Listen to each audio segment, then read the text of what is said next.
피청구인이 결정하셨다고 그랬는데요. 네. 육참 총장을 계엄사령관으로 결정한 시점이 언제쯤입니까? 12월 1일 같습니다. 네, 알겠습니다. 네. 아까 이 국무위원들 모였을 때 부처별로 그 기재부 장관한테 줬던 것처럼 그런 문건을 하나씩 나눠주셨다고 했는데 총 몇 장이나 준비하셨어요?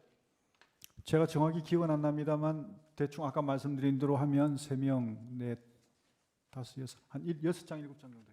6, 7장. 네. 아까 행안부 장관, 국정원장 또 어디 있었죠? 국무총리도 있었다 그러셨고. 네. 맞습니까? 외교부 장관. 예, 예. 행안부 장관 혹시 쪽지에 적혀있던 내용 기억나십니까? 아, 그거는 경찰하고 똑같았습니다. 경찰하고 똑같은데. 경찰청장. 예, 청장들한테 준 거랑 알겠습니다. 그다음에 16호증하고 17호증에 다의 1항으로 넘어가겠습니다. 증인이 포고령 초안 증인이 작성하셨다 그랬지 않습니까? 그죠? 네. 예. 그런데 피청구인 지시로 야간 통행 금지 부분을 삭제했다고 하셨죠. 예, 예. 피청구인이 포고령에서 나머지 부분 수정한 부분은 없습니까? 예, 없습니다. 예.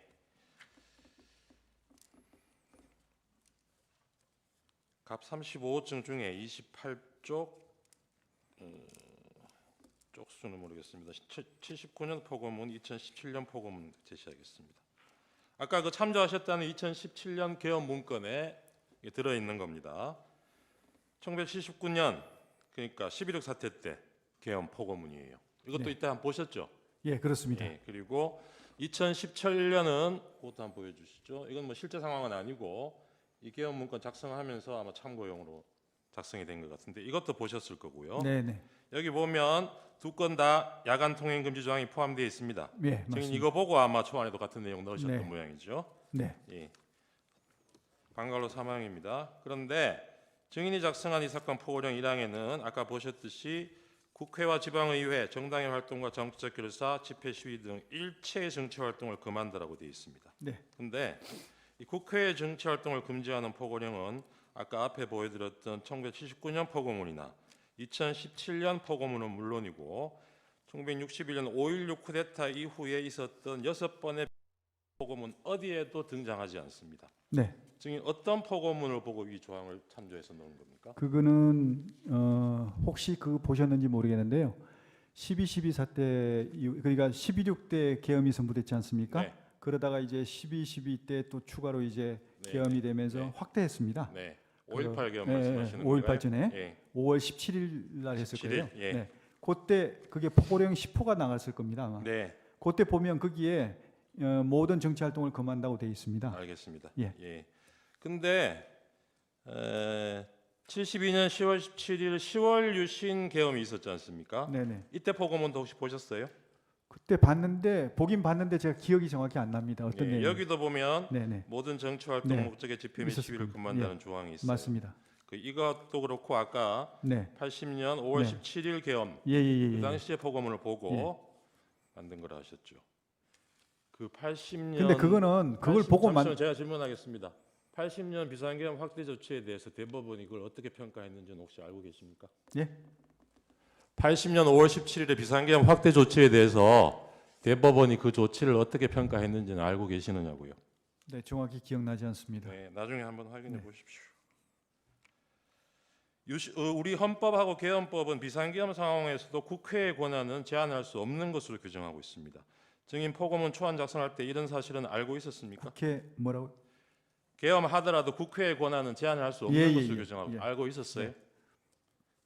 그런데 이런 1항을 넣으셨다는 거죠. 아, 그래서 알겠습니다. 국회에 피청구인도 이 1항 내용 보고 아무런 문제 제기를 안 했습니까?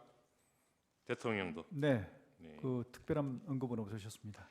국회가 계엄 해제 요구 의결을 하는 게 정치 활동입니까 아닙니까?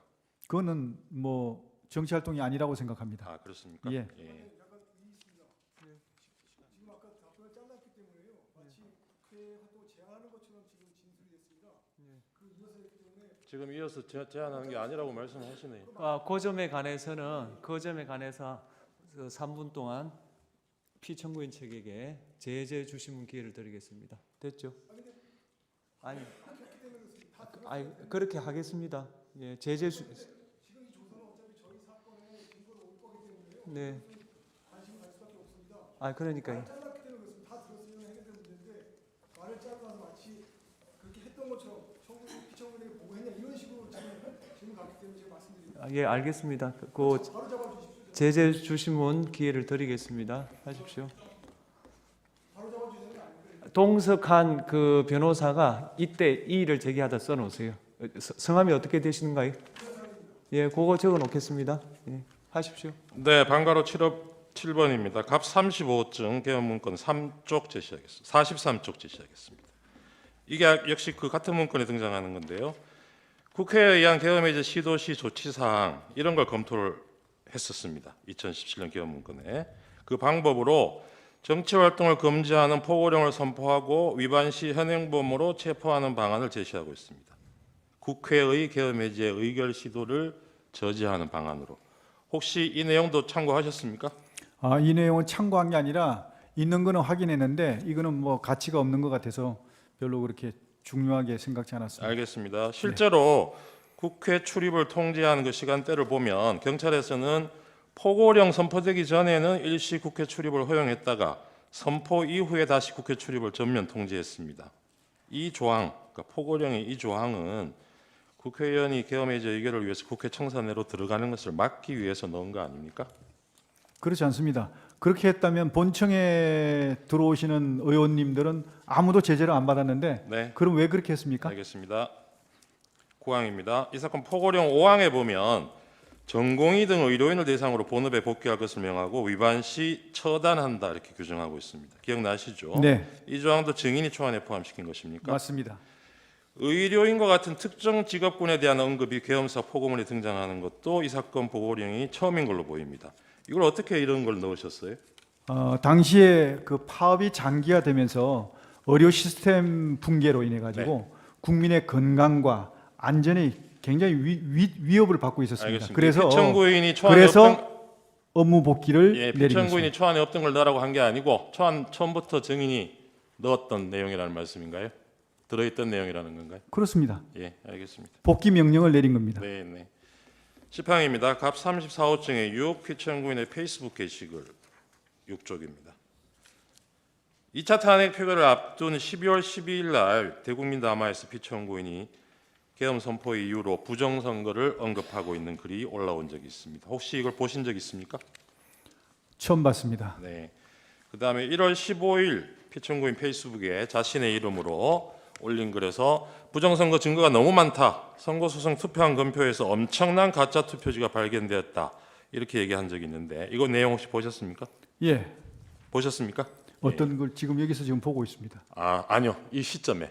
이 시점에는 예. 못 봤습니다. 예, 그 뒤에도 이 페북 글을 실제로 보신 적은 없으시죠, 그러면? 제가 볼 아마 여건이 안 됐을 겁니다. 네, 네. 알겠습니다.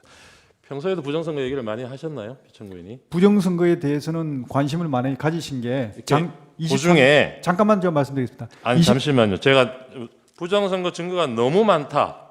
이런 얘기도 하신 적이 있습니까? 예, 왜냐하면 그러면 실제로 이 사건 탄핵 청구 답변서에도 피청구인 측에서는 부정선거를 배선계엄 선포의 중요한 이유로 들고는 있습니다. 그런 것 같으면 계엄 선포 대국민 담화에서는 그 얘기가 왜 한마디도 없었죠? 왜 그러냐면요. 부정선거와 관련한 것은 의혹이 굉장히 많고 방금 우리 변호사님 말씀하신 대로 청구인 말씀하신 대로 의혹이 굉장히 국민적 의혹이 많고 여기서는 부정선거의 증거가 너무나 많다. 이렇게 정보도 말씀하시죠. 많지만 아직까지 그것이 확인된 게 없습니다. 그래서 이것을 공식적으로 부정선거가 많다 이렇게 얘기할 수가 없기 때문에 알겠습니다. 담화문에는 안 넣었지만 네. 이런 어떤 국민적인 알겠습니다. 의혹을 해소하려면 반드시 실체 확인이 필요하다. 18항으로 그래서 넘어가겠습니다. 실제로 투입이 된 겁니다. 그날 계엄 선포하던 저녁에 7시 20분경에 종로구 삼청동에 있는 대통령 안가에서 대통령, 피청구 그러니까 증인, 조지호 경찰청장, 김봉식 서울청장 이렇게 만난 적이 있죠. 네, 이 자리에서 피청구인이 조지호와 김봉식에게 종북 좌파 세력 때문에 나라가 상당히 혼란스럽다. 오늘 밤 10시에 비상계엄 선포한다. 해야겠다. 계엄이 선포되면 계엄군이 국회 여러 장소에 출동할 것이니 경찰이 나가서 국회 통제 잘해달라. 이런 얘기 하셨죠. 뭐 정확한 표현은 기억 안 납니다만 네. 하여튼 뭐 증인 이 자리에서 김봉식 조주호한테 아까 그런 A4 용지 한 장씩 나눠 주셨다는 거죠. 예, 그렇습니다. 여기에 보면 뭐 2200 국회 2300 민주당사 이런 내용으로 적혀 있다 그래요. 네, 앞에 숫자는 시간을 얘기하는 거겠죠? 아마 그럴 겁니다. 네. 여기에 뒤에 장소가 민주당사, 선거관리위원회, 국회, 방송사 MBC, 여론조사 꽃 적어서 주신 거 맞습니까? 아마 기억을 정확히 못하겠나 하여튼 그런 부분이 들어가 있습니다. 네. 꽃하고 뭐 이런 게 서울청장 거하고 경찰청장 거 문건 중에 혹시 다른 내용이 있습니까? 동일합니까? 동일합니다. 예. 24항으로 넘어가겠습니다. 계엄군 상당수 계엄군이 실제로 계엄 선포하기 전에 이미 출동할 대상 건물 주변에 이동해 있었던 것으로 보이는데 이건 증인이 그렇게 명령했기 때문인 네, 거죠? 그렇습니다. 네. 알겠습니다. 26항으로 넘어가겠습니다. 증인 11시 50분 당일 밤에 23시 50분에게 곽종근에게 707 특수임무단 병력 추가로 국회에 투입하라고 지시하신 적 있죠? 네, 그때 이제 병력이 지금 본청에 들어가 있는 병력이 너무 적은 것 같아서 추가 알겠습니다. 가능하냐 그랬더니 예. 707 인원이 좀 예. 남아 있다. 그래서 그러면 정원이 가능하면 그 알겠습니다. 투입하라. 그래서 아까 얘기한 180명이 들어온 겁니다. 네, 27항입니다. 네. 한 30분 뒤에 곽종근한테 다시 전화해서 국회의원이 150명이 안 되도록 막아라. 빨리 의사당 문 열고 안으로 들어가서 안에 있는 국회의원들 데리고 나와라. 이렇게 제시하신 적이 있죠. 그건 불가능한 일입니다. 알겠습니다. 증인 아까 국회의원 국회에 들어가는 걸 통제하라고 못 들어가게 하라고 지시하신 적이 증인도 없고 피청구인도 없고 이렇게 말씀하셨어요. 네.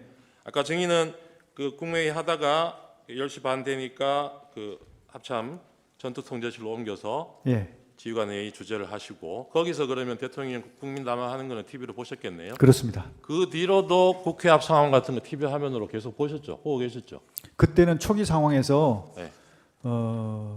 제가 조치할 게 좀 많아가지고 네. 화상회의도 해야 되고 네, 네, 네. 또 화상회의는 언제 끝났습니까? 화상회의는 글쎄 시작하고 그 길게 하진 않았습니다. 한 네. 10분 내외로 아, 한 것 그렇습니까? 같습니다. 그러면 그 뒤에 국회 상황이 어떻게 되는지 뭐 그러고 계속 나서 또 지켜보고 뭐 계셨을 것 같은데. 그러고 나서 또 저기 계엄사령관한테 뭐 시행 저 뭐야 보고문 하고 뭐 이렇게 네. 하다 보니까 또 그때 방송에 국회 그냥 생중계로 계속 비춰주면서 못 들어가는 국회의원이 있고 담을 넘어가는 국회의원도 있고 그 장면이 계속 나왔어요. 아, 네. 그거 보셨으면은 네. 이거 나나 피청구인이 지시한 내용하고 다르다. 다시 지시를 하셨어야죠. 그러니까 제가 초기에는 업무 이렇게 지시하고 뭐 정리하느라고 그걸 못 TV를 보셨다는 예, 말씀입니까? 그렇습니다. 알겠습니다. 지금 수방사령관 이진우도 피청구인 대통령이 직접 그날 자정경에 전화를 해서 국회 상황 어떤지 물어보고 빨리 본회의장으로 가서 4명이 한 명씩 들쳐 입고 나오라고 해라. 국회의원이 190명 들었다는데 실제로 들어왔다는지 확인이 안 되는 거고 뭐 해제됐다 하더라도 2번, 3번 계엄령 선포하면 되니까 계속 진행해라. 이렇게 진술을 했어요. 이진우가. 증인은 이 진술이 사실이 아닐 거라고 생각하시는 거죠? 예, 저는 이해할 수 없습니다. 그런데 왜냐하면 피청구인이 이런 지시를 안 했는데 증인의 부하들이 군통수권자인 대통령의 지시를 두고 거짓말을 할 이유가 뭘까요? 글쎄 그거는 저도 이해가지 않습니다. 알겠습니다.